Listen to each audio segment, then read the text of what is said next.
السلام علیکم ورحمۃ اللہ وبرکاتہ۔ پہلے میں نے بطحق کی گلیاں پڑھا ہے، اب آج کا نام اللہ کے نام پر خیرات۔ بسم اللہ الرحمن الرحیم۔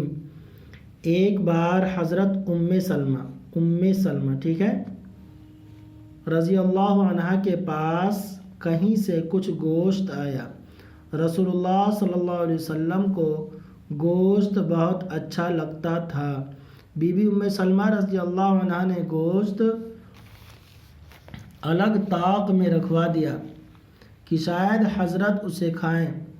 اتنے میں ایک غریب مانگنے والا دروازہ پر آیا اور آواز دی، بھیج دو اللہ کے نام پر، خدا برکت دے۔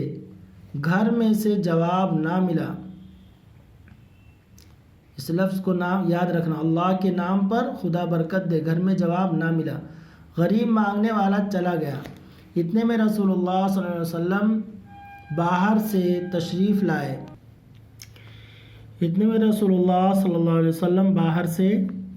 تشریف لائے اور ام سلمہ رضی اللہ عنہ سے پوچھا کہ کچھ کھانے کو ہے؟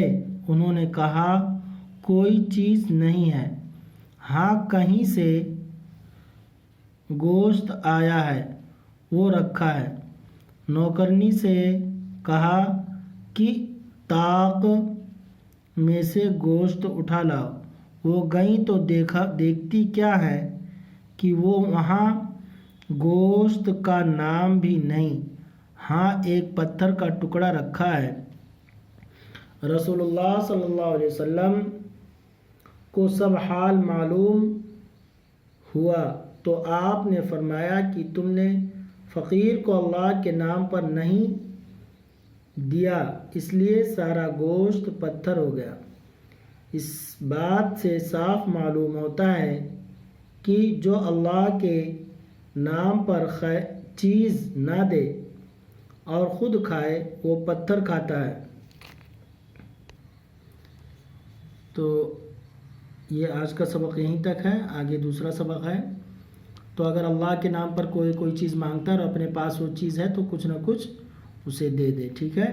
السلام علیکم ورحمۃ اللہ وبرکاتہ۔ دعا میں یاد رکھیے۔